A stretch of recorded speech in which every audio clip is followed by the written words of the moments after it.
Good morning, everyone. It is Sunday, December 10th, 2017, and this is your fun fact of the day. Today's actually one of my favorite Bible stories to come out of the Old Testament. This is a story of Elijah and the prophets of Baal.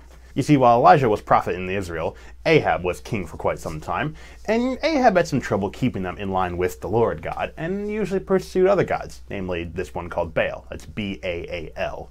So by God's command, Elijah talked to King Ahab and told him to bring all him and his people and his prophets of Baal to Mount Carmel.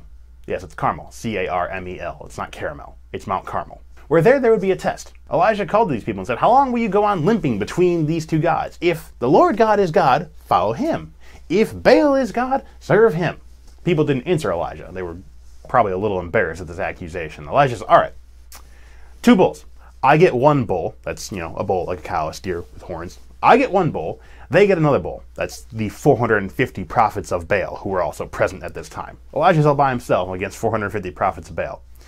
I get 1 bull, they get another bull. I'll build an altar, put it on there, put no fire on it. They'll take their bull, build an altar, whatever they want to do, put no fire on it. And we'll each call to our God. I will call to the Lord, they will call to Baal. Whichever God answers and consumes that bull of fire, that is the God that we will serve.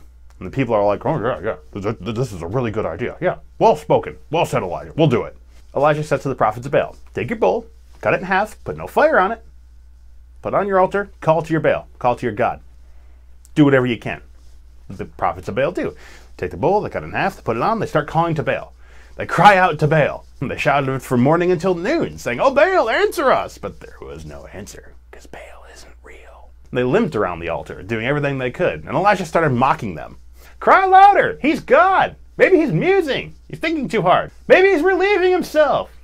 He's literally mocking their false god, saying he's probably on the toilet. Shout louder. Maybe Baal's asleep. Shout louder. Wake him up. And these prophets of Baal cried, and they cut themselves. They cut themselves with lances, and they did a lot of cutting. There was blood flowing on this ground, and yet there was no answer from they who proclaimed Baal. No one answered, and nothing paid attention. Their bull remained on its altar, untouched, unconsumed by fire.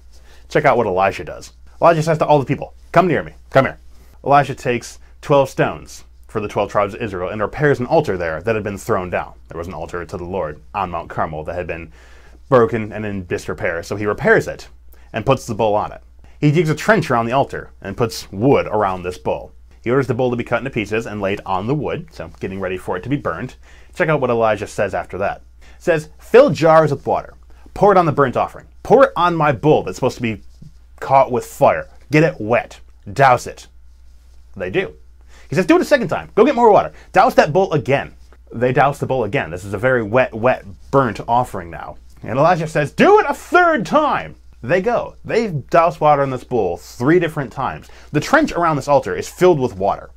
This thing is soaking wet. The wood is wet. There's no way this is going to be caught fire by normal means. And at the time of offering, the time of oblation, Elijah comes near to this altar and cries aloud to the Lord God. Says, O Lord, God of Abraham, Isaac, and Jacob, let it be known on this day that you are Lord, God of Israel, and I am your servant, and that I have done these things at your word. Answer me, O Lord, that this people may know that you, O Lord God, are God, and have turned this people's hearts back to you. The fire of the Lord fell and consumed the bull, the wood, everything. Despite how wet it was gone. The stones became dust, and the water from the trench even evaporated. When all the people saw this, they fell on their faces, proclaiming, the Lord, he is God, the Lord, he is God.